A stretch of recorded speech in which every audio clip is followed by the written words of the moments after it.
Ladies and gentlemen, we are live as this is the main event you've all been waiting for. Brought to you by Exonius, the cybersecurity asset management company. It's time! Hello and welcome to another episode of Virtual Coffee with Ashish. And my name is Ashish. Thanks for coming in. And for those people joining in for the first time, we are a weekly live podcast where we talk about all topics cloud security. And this month, the theme is Cloud Security Career and Cybersecurity Careers. And I've got a really special person in. That's not my dog, by the way, just walking behind me, as he likes to do in the morning. But I've got my music cued in for this friend of mine who's coming in. And let's bring her on.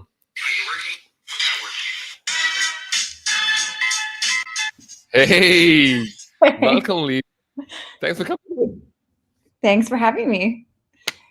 I'm so glad I could have you here. I think I'm really excited about the extraordinary journey that you've had. Because just to give you a theme so far, last week I had Zenith. She came in from a legal background into cybersecurity. And so I'm like, without unknowingly, we've got a theme going for people coming from a non-cybersecurity background. So I mean, I'm really excited about you coming on the show. But there's a tradition on the show before people coming in. Cheers! Thanks for coming in. Yes, cheers. I didn't drink almost all of it yet. Cheers. So, what are you having? What's your drink of choice?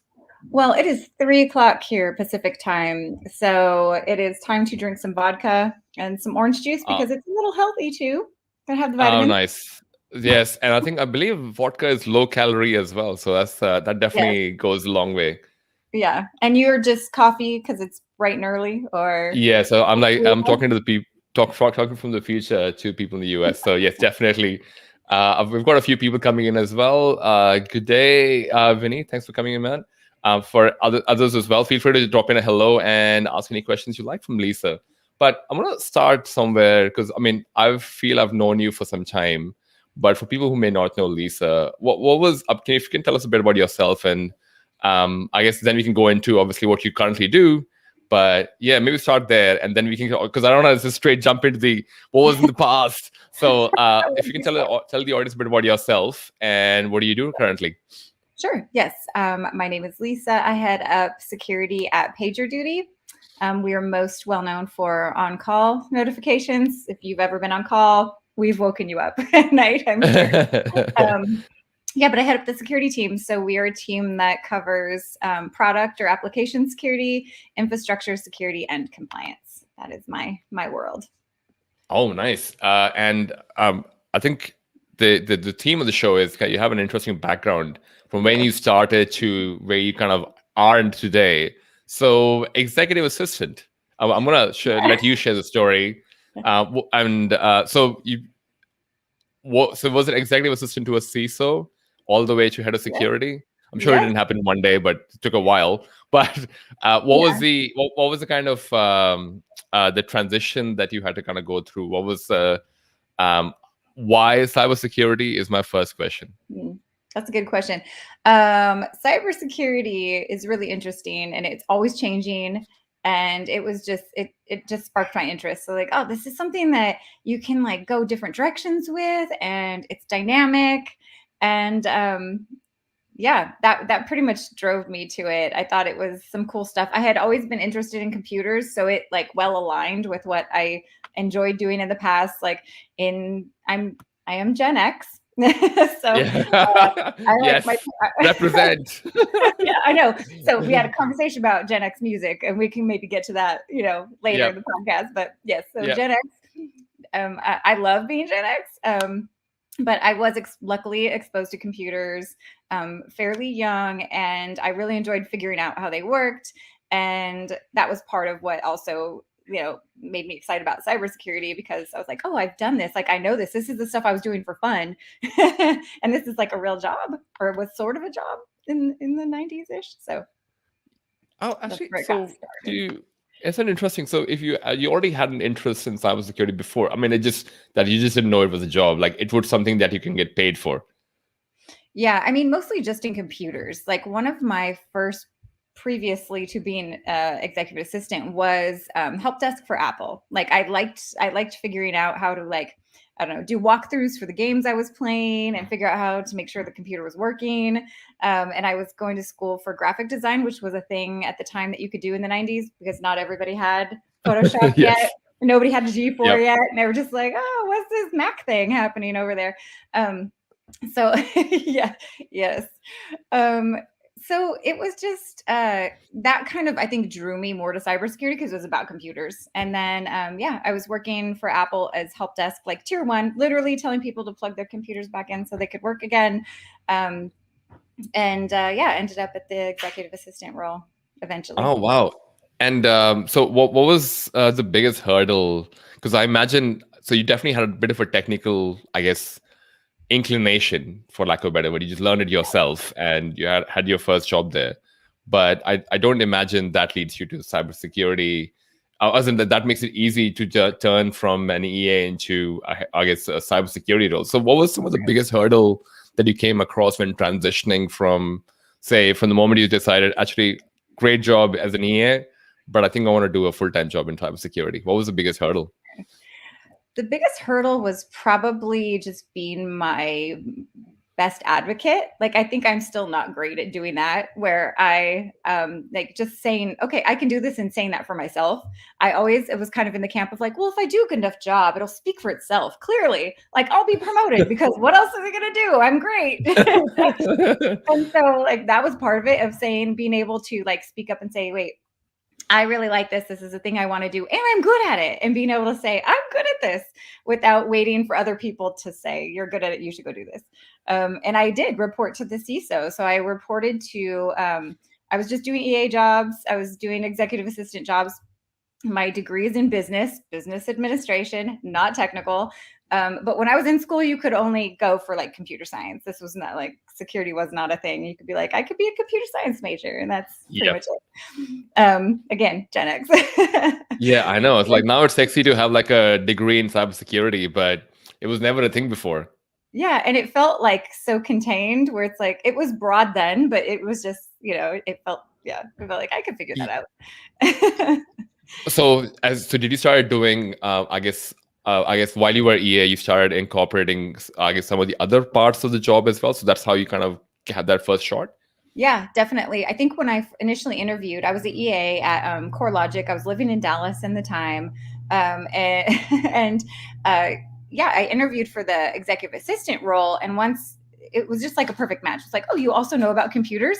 You like computers? Well, you should definitely be the EA to the CISO. And then I knew I liked it. I was like, this is my jam. Like, this is where I should be. So I was lucky, because I could just basically do everything she did. Like, I followed her around. I attended board meetings. I toured data centers. I was like, what are you doing? I'm going to do it too. Like, show me. And it was really great. She was open to it, and I learned a lot. And then kind of, I did the traditional route, or one of the routes of, then I went to security analyst. And then security manager. Then I went to TPM, like a technical program manager, and then to senior manager, and then to the role I'm at now. So I kind of took, like, the analyst role to management route, as opposed to like the analyst to IC to CISO route, or there's probably 10 million other routes, but. Yeah, I'm sure. And I think that too, what you said is very interesting, because I imagine for the security analyst job as well, it would have been a lot more easier conversation for you to kind of talk about things you were already doing in your work at that point as an EA, because I guess the tour of a data center, I don't know how many people have actually done that in today's generation, I guess. That's It's like, true. it's not even a thing anymore with AWS. You don't even know where the data center is. No, that is Yeah. true. I am lucky I toured Yeah. a data center, except when they were talking about fire suppression. I have this memory of that, like someone who was touring with us the very first time I went into a data center. They're like, and then there's fire suppression. So, in about like 2 seconds, all the air is going to be sucked out. All the oxygen will be sucked out of this room. I don't know what the timeline was, but I was like, yeah, this is going to be great. I'm going to be looking at so I'm getting out of here. like, so when do we leave again? Is Yeah. it like This is a great tour. I gotta go. Yeah. I think we should definitely be leaving any moment now, because I've seen movies where things go bad. So, And no, movies, so movies are all yeah. they know it all. Oh no, and I think it's really interesting because you obviously did not really think that cybersecurity was going to be a job for something that you wanted to do, and you're kind of approach it from a perspective that, okay, I like this. I wanna absorb as much as I can about this job in my. I guess you're already doing it in your current job, but then you kind of took that path. I've got a question here. I'm not sure if you want to answer it, or how you want to think about it. What are your thoughts on SOC? As I'm assuming is Security Operation Center. Yeah, which one? SOC, like as in SOC 2, as in compliance? This is more of a SOC job, I think, as in the what you're working as a security like a response person. Yeah, just like the movies. Like when I think of SOC, this is, so yeah, I imagine like this room and like there's all these monitors and we're all like, look at that chart, do a thing. Yes, I think SOC is important. I think a lot of the companies that I've been a part of, at least in the last 10 years-ish, have been more startup-y based, where it's like, we definitely can't have a SOC, like a full SOC team, at least, where we're doing SOC things, where we're monitoring, we're alerting, we're using PagerDuty, we're just like wake you up. But yeah, I think there's a certain point in a company where you're like big enough and mature enough to have a proper SOC. A full-time SOC, Yeah, but ultimately it is the same thing. It's you have to have it to some degree. Cool. And as my dog barks in the background, it's amazing. It's going to be amazing. Dog. I want to keep on jumping in and out of mute. So thanks for that question, Anshul, and hopefully that answers it. We believe it was Security Operations Center person, so you can correct us if I'm wrong. Yeah, if it's SOC 2, we can also talk about that. Yeah, totally talk about SOC 2 as well. So now since you're head of information security, and I think this is a Cybersecurity Career month as well, I'm sure a lot of people are curious. What does a day in a head of cybersecurity look like for yourself? So what's a typical day like? So I think this is probably different for everyone who has a similar role, I imagine. It's a little bit all over the place. For me, in my role, it's a bit of technical work, people management, customer interaction with stakeholders. Like I said, I have a team that heads up application, product security, infrastructure, and compliance. So it's partially a lot of time planning, looking forward. Like in this role, you're always trying to put in motion what the vision is, making sure you're looking at risk in the day-to-day. Also some hands-on keyboard things. I still do that. I think that's probably a good thing for most CISOs or head of securities to actually still be able to execute on some things. And sometimes you're like, well, it has to get done. I guess I'm the person to do it. We're going to do it. A lot of like networking, advisory, just kind of trying to be the face of security at the company and pushing that, the security culture, customer time. There's so many things. It's kind of spread all over the place. Basically, lots of meetings. That's what that's a lot of time. Definitely. I do. Definitely a lot of meetings. But somehow we all figure out how to promote cybersecurity in the company. So through meetings. That's where, actually that's a good one. How do we promote cybersecurity? Through meetings. That's pretty much what we do. That's good. That is good though. Yeah, because I wonder how else would you? Because I guess with the work from home thing now, it's even more meetings. I guess so. It's not really going to be in person having a chat over a company event or something. So what are some of the skills then? Like, so if someone wants to be a head of cybersecurity or head of security, what are some of the skills they need to be successful in this kind of a role? I think overall it is a little bit of everything, right? So the traditional soft skills, which is like a horrible term, but yeah, you should be able to talk to, I have to, make slides and talk to the board about risk. At the same time, I am in the camp of CISOs or heads of security should be technical. It doesn't mean, the last time I maybe coded something and pushed it to production was probably a little too long ago. But I should be able to speak to my developers and talk to my application security team. It doesn't mean I have to know everything. It's almost impossible. Like security is super broad, but I'm open Yep. to learning it. It's exciting to learn things. So I think you're better equipped if you are a CISO who does have some kind of technical knowledge or wants to know that. I was talking to someone recently who said their CFO was interested in Kubernetes. Like, hey, so I heard Wow. we use Kubernetes. How does that work?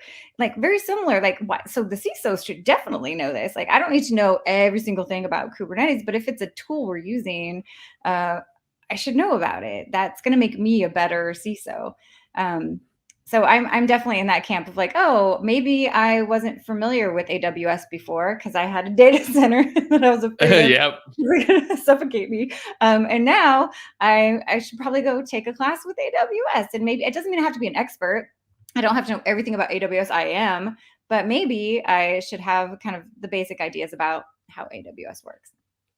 Actually, So that's interesting. So would you say, and it's a pretty hot topic for a lot of people, because a lot of people assume that, say, being a CISO or being a head of security, you're way far away from any of the technical details. But I'm kind of with you on this one, the technical camp as well, because the kind of world we are moving into, where it's a lot of cloud, a lot of Kubernetes, and basically things just keep happening more often, and you almost go, wait, I need to at least have a basic information about what this is. You don't need to be like I don't know, Kubernetes certified expert, yeah, but definitely some information to know how it's used in your organization and whether that's the right way to use it, right? 100%. I think that security, we do the best, we're the most valuable when we're providing value to the business. So how can we provide value if we're just in some box saying, well, the NIST standard says blah blah blah? It's like that's great, but does that work for, PagerDuty? Does that work for this other company? Like what you have to be able to apply these like standards and concepts and best practices to where you're at and understand the risk of that. And how can I make good business decisions if I don't understand the business and the technical side? I feel the same way about if you join a company, like you should learn about the product that the company offers. Uh, Hmm. so in the same way. So we're part of the business team. It's just it's Yeah, protecting. and I think as you kind of say that, I kind of going, you know how people have, or companies have CIOs, CTOs, they're the same as well. They're technical, but they're not like I don't know, like an AWS expert. They might know a few services here and there, but they're not like deep into the weeds of it. You kind of know, oh, this is exactly how you would do it. I've got a question here from Jyoti, and we're gonna go into kind of this before, I guess, much later. But I'm curious, any advice on approaching professionals for mentoring to develop any domain in security? And what are your thoughts on this? On approaching professionals for mentoring, yeah. For that, I think, and it does depend on the people, but what I have learned is that the security community, we have our faults, but ultimately, this is an amazing community of people. Mostly, I found that people want to help each other and we have good hearts and we want to secure for everyone. Like it's like my security is your security. Like let's share knowledge, and we're kind of all in that camp of like this optimism. Like we can solve this thing together. So Hmm. I would suggest reaching out to people. Anyone can reach out to me on LinkedIn.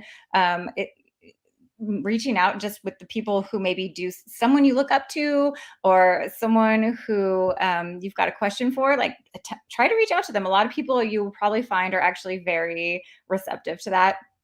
On the other hand, there's also a lot of formal mentoring groups out there. I belong to Battleship, actually. It's like one of the mentoring. There's many mentoring programs where you can sign up and you can request mentors for like the thing you want to do. I want to be IC. I want to be principal security engineer. I'm going to go find somebody I could talk to. Or I want to be director of security. I'm going to go find that person. And they'll line you up with that. I know LinkedIn has some things. And then I would also say leverage your networks.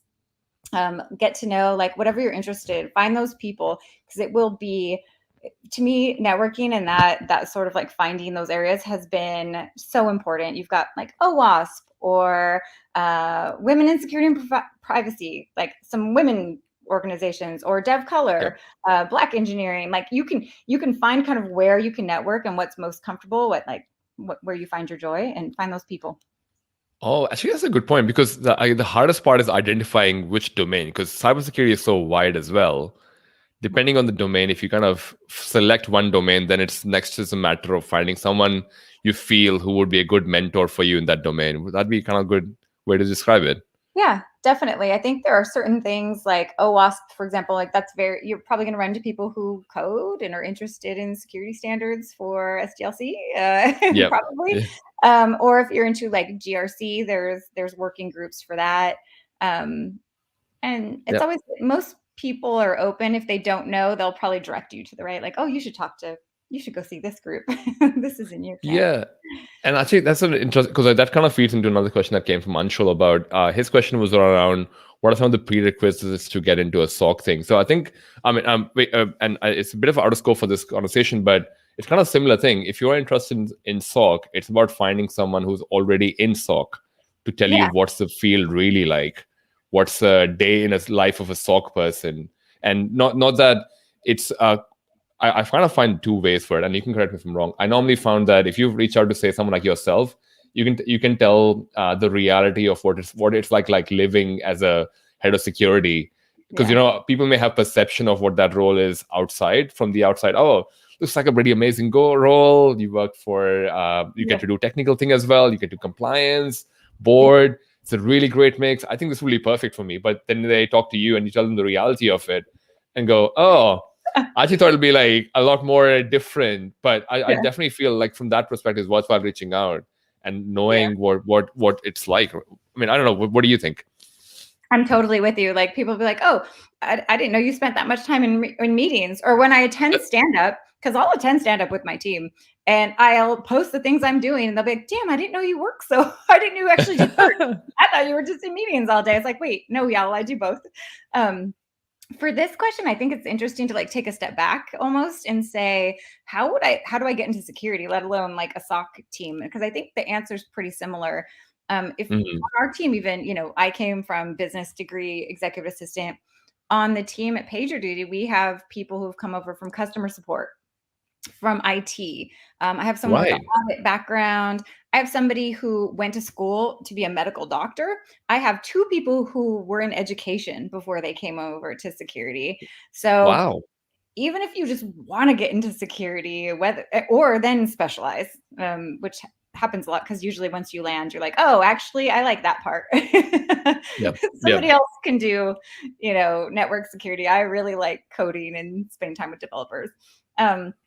So part of it, I think, is, again, like leveraging your network and where you're at. So a lot of times companies will have security teams. Get to know those people.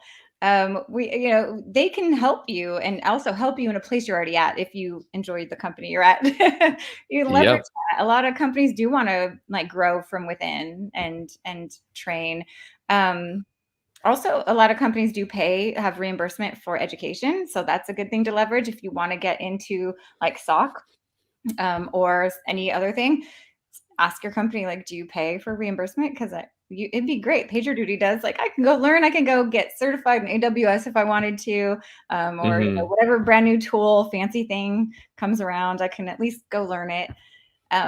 So those are probably, and to your point too, like networking with the kind of areas that you're focused in. But find your people. Yeah, I think that's a good point as well, because you already have. So I guess for directly answer the actual question as well, that if you already have a SOC team in your organization, maybe the easiest starting could be just to talk to one of those people and find out what's it like, and then make a decision if that's really where you want to go. And if you do, then looking around for if there's an opportunity within the company that you want to switch over. Because I think, to your point, it's so much more easier to have someone from within the company than hiring a new person. Hiring a new person is so hard.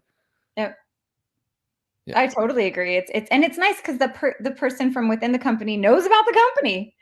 Exactly. Or they're already coming with the knowledge. Yeah, you can take all this knowledge and just expand it more into security or whatever else you want to go into. Yeah, awesome. Hopefully that answers your question as well, Anshul, and thanks for your question as well, Jyoti. Our next question that I had, so we kind of spoke about that, I guess, the soft skill sides of people that might be required. And I think the only reason I asked the soft skill part is because we, as cybersecurity people, when you're trying to Google this information, right? A lot of information comes out. You should be AWS certified. You should have this certification too. You should have CISP and all that. But a lot of people kind of forget about the convincing part of things that, hey, cool. I think Anshul's question is answered. No problem, man. I believe a lot of conversation that a security leader would have is based more on relationships and soft. It's more like me having a conversation with you. I would love some help from your team.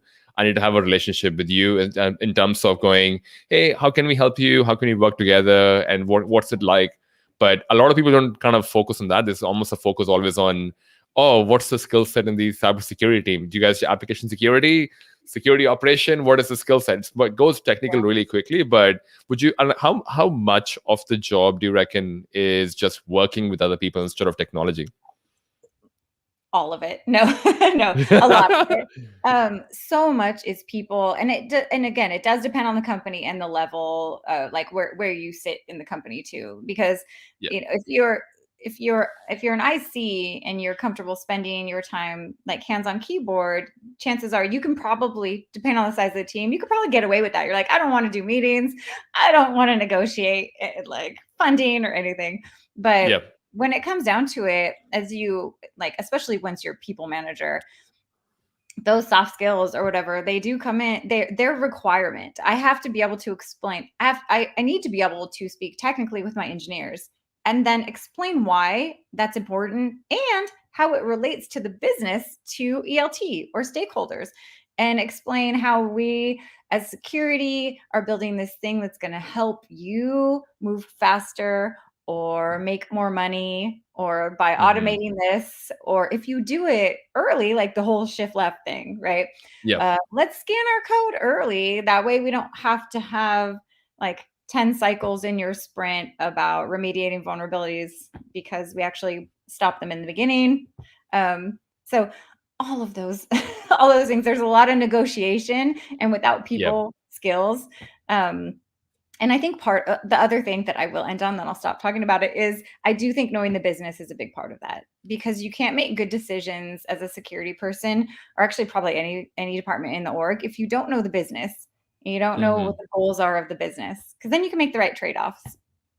Oh, actually, that's a good point, because if your company is, I don't know, sells water bottles, I guess, for lack of a better word, and you're trying to do something in I'm trying to keep up. I'm trying to think what's a good example where it's so offbeat. Like you're thinking of making golf balls or something, and you're like, there is no relationship between a golf ball and a bottle of water. So you can't really, I guess. So, but if you talk about, hey, we could do an interesting cap or something else for the bottle of water, then that's more relatable for them. It's a good point. So it maybe makes me even think then. So if negotiation and talking to other people is also important, and we kind of touched on the technical piece earlier, where how I mean, I guess we spoke about AWS, but how much is required? I mean, would you say knowing about cloud is a good skill to have, or how essential do you think it is to know about cloud in a leadership role? I think it is essential, and again, depending on your company and what you're doing, but I think it is pretty much an essential skill set. And I mean, again, I've worked at different companies, like on-prem obviously was a place I was at. I didn't, when I had my first startup experience was Twilio. This is like 2013. And fully. I love it how you say it. My startup was Twilio. I'm like, Twilio is not really, but maybe you were there back in. We were like, oh right, you were there back in the day. Yeah, we were a have. And I was consulting previously to that where I was like, oh, we totally like I tour data centers and this is a thing, like you're pulling out a server. And that was the first place I worked that was just fully cloud, like all cloud. Right. But the interesting thing is like you can take those concepts. So I think you do need it's not going to hurt you to know about cloud security and the cloud environment. Like that's definitely a direction that business is going. So it is probably a good idea to learn about it. It's not going to hurt you. On the other side, the things that I learned from kind of growing up in the on-prem more world have definitely helped me with the cloud. Where it's like, no, I know you say the cloud, but you just meet a data center that's owned by somebody else. And like, I am going to walk in there and see probably a lot more racks of servers than I would have in our data center, but it helps understand the concepts and like visualize that this is a thing and it's in the cloud, but it's still the same kind of like plug unplug thing that you would have. And then the controls are just a little different. And that's to me the fun part. I get to learn this new thing. Like, oh, this is going to be logical segregation as opposed to physical segregation. Like I'm still going to have it segregated, just not by a cage. It's it's by a virtual cage. Actually, that's an interesting point because so with people who have on-premise experience and probably have that security leadership role in their mind as their next step or probably a step in the future, is that still? Do you feel it's relevant in the cloud world, on-premise experience? Totally. Oh, I totally think so. I think that can only help you in the cloud experience because you've seen what it looks like physically. And so when you can kind of anticipate what if I had to just have a shared server, how would I protect that? Or whatever questions you're asking or looking at AWS, it makes it, to me at least, it helps. The implementation is going to be different, but the concepts are very similar. Actually, so your point, it would be more around, we used to think about cybersecurity for physical security, in a data center.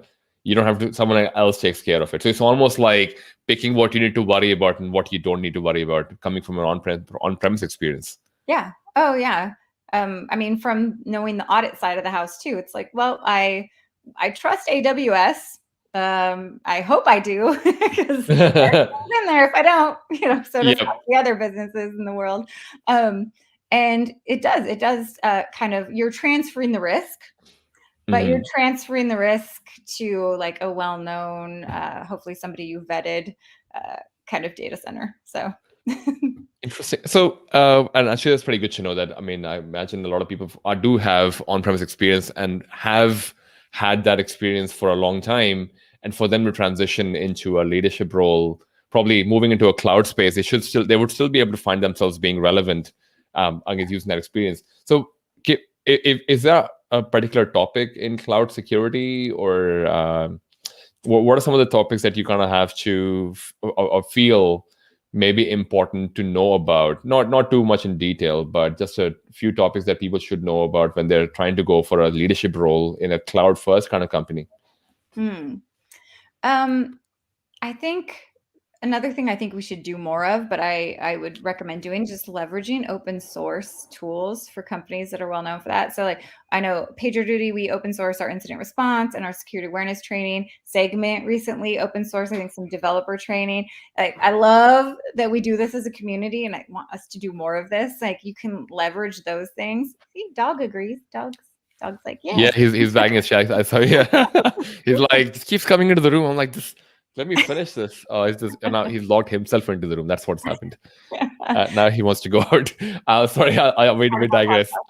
Yes, I just hope he doesn't bark. If he does, it's totally fine. But, yeah, appreciate that. It's your podcast after all. Yeah. No, I think it's like we need to apologize for the people listening in later on. So that's for those people as well. Sorry, we digress. So you were saying with the cloud security skills is a good place to start. I also think as leaders, we just have to look at how we can be proactive and understanding risk. It really comes down to me to understanding the risk that's particular to your organization and your business. And there isn't one size fits all. Like we have these standards and those are great, but to be that leader, I think you really do have to understand what's going to be best for your business. For PagerDuty, we do on-call alerting. So being able to deliver that quickly is probably a very important thing for the business. So as a security leader, I can't install something that's going to increase latency by a lot, because I already know, why would I even ask for that? It's going to make latency go up, and we care about latency because we need to have instant notifications go like this. But know your business, right? It's like, know those kind of trade-offs and what's important to the business. Actually, and on premise, I think Vineet has a comment here, which is really interesting as well. It does help in building hybrid solutions as well. If you come with on-premise experience, and 100% Vineet, that's on the money as well. Yes. I know we've been talking about, I guess, skills required to become a good leader or security leader in our field, and how someone can transition over from a I guess, non-technical degree or a non-cybersecurity degree. We touched on something when we were on the previous call as well. Like, for people who may not have that opportunity, they may not be EH or CISO, for them to be able to go in and, I guess, get that exposure on the job. You touched on networking just before as well. How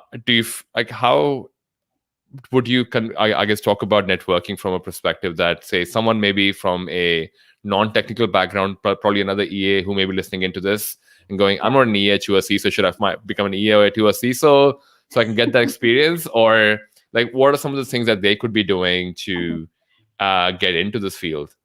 Yes.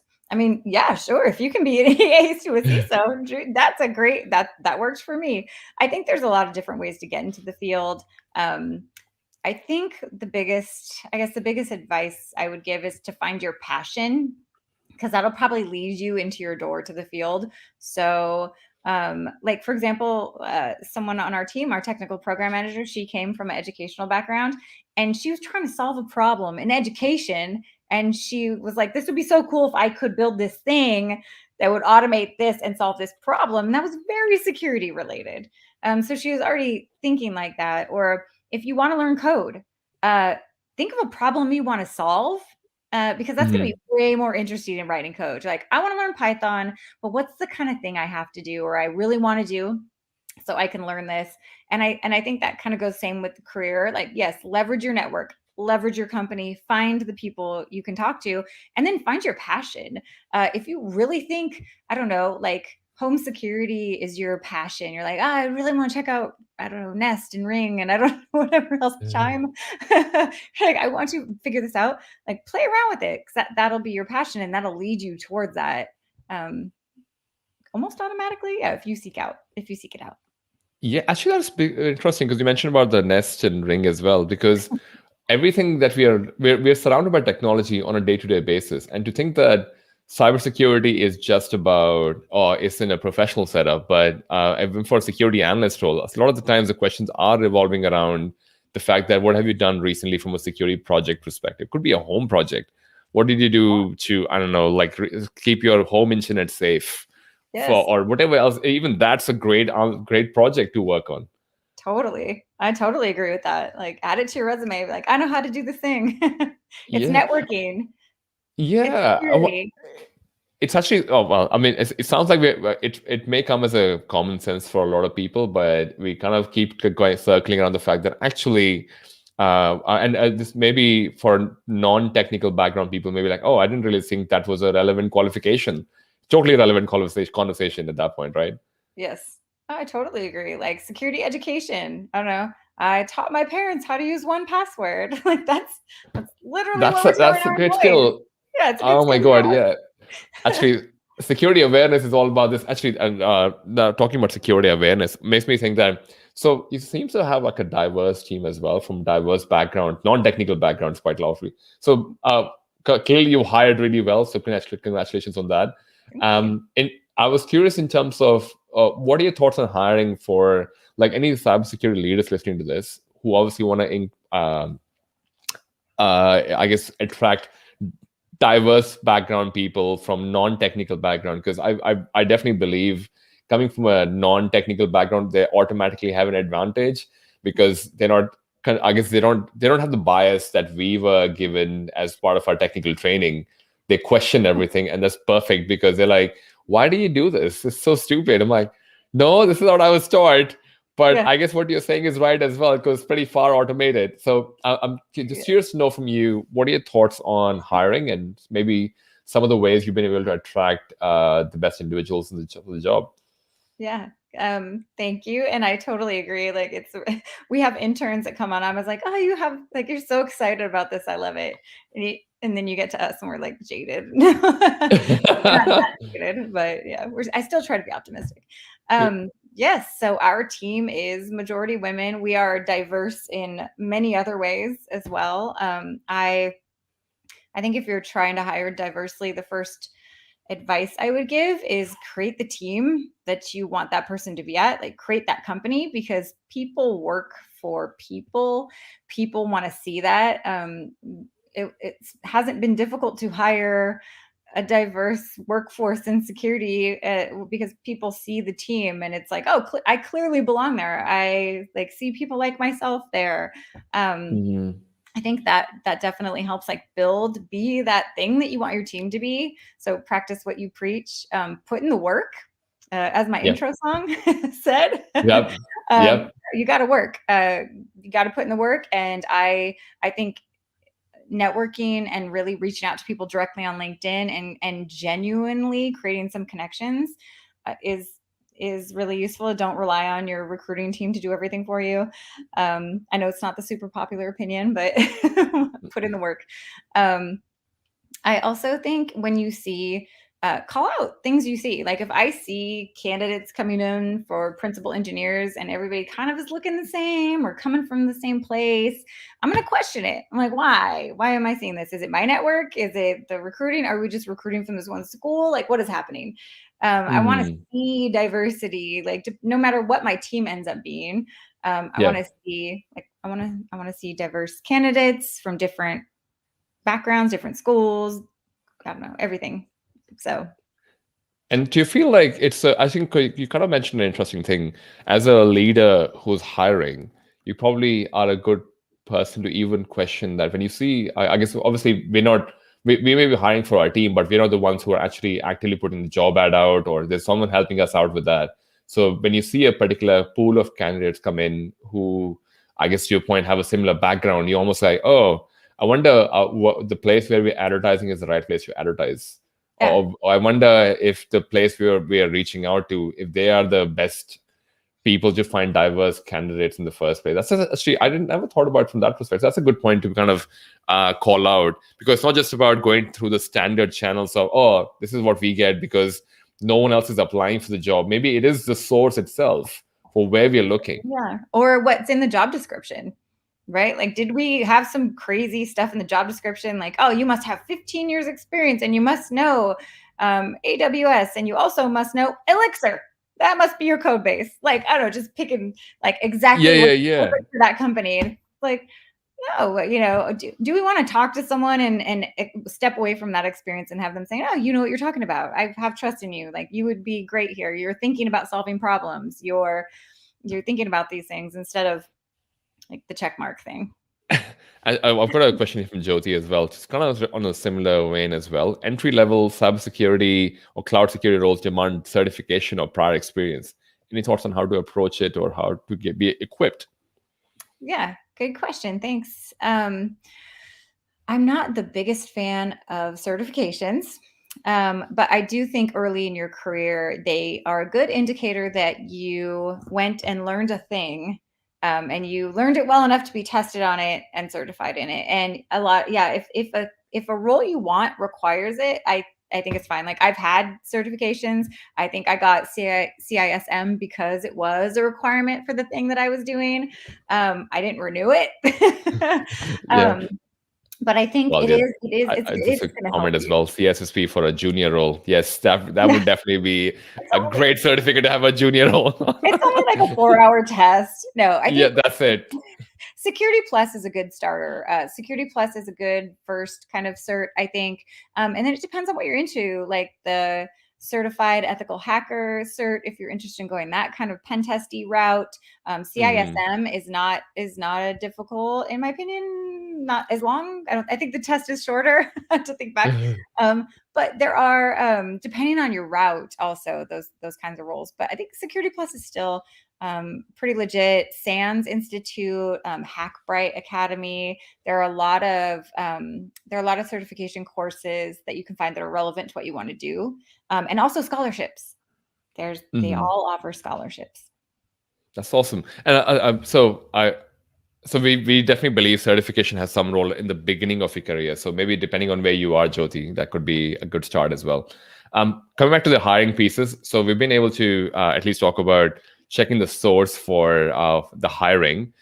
In terms of, I think I said earlier as well, commendable that you have a majority women team as well. I think most of the industry is talking about how do we attract more other genders apart from men applying for jobs.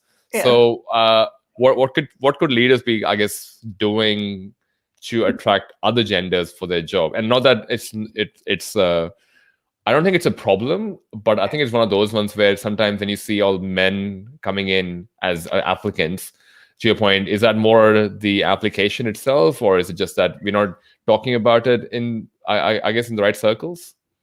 Yeah, I think, I don't believe it. I don't believe it's a problem. I don't think there's a pipeline problem. I don't think I think part of it is clearly people's networks kind of show who that they are reaching out to. Security traditionally has been a pretty small, tight-knit industry, history of people hiring people you used to work with and like your friends, and especially in Silicon Valley. What I am happy about and what I think can help other CISOs looking to hire diverse teams is partially because of COVID, for many companies, we now can hire fully remote. So we don't have to stick to the particular places maybe our corporate offices are, which also means you don't have to stick to your traditional, like, oh, this person went to this school, or this person worked for a startup in Silicon Valley, or whatever requirements we were sticking to before. I think we can open that up broader. I've appreciated it. I've been super excited that I can hire, from many different places now, and I don't just have to stick to San Francisco. Oh, actually, that's a good point, because with the whole remote working, you can hire anyone from anywhere, and depending on, I guess, how you want to have the role, you can even have it from outside your country as well if you have multiple offices across the world. Actually, that's a good point. So maybe actually just quickly, so Vinny just mentioned I think he did a Security Plus as well, so he was finding it great for a security entry level role. Awesome. So for anyone who's non-technical background, maybe check out the Security Plus certificate. We spoke about the hiring challenge, and we also spoke about the fact that how do we attract other genders to apply more for the jobs as well. To your point, it could be a reflection of our own circle as well for when we post a job and who applies for it. So maybe it's worthwhile looking on inside us as well. I'm curious from a cloud perspective, because you kind of touched on earlier that it is becoming slowly more common conversation in organizations. No one's really going to a data center for physical security. More and more people are going into cloud. So from a hiring perspective for that, are you finding any challenges? Like, I think, what's the biggest challenge that you find when hiring for talent in that, I guess, with that context of cloud?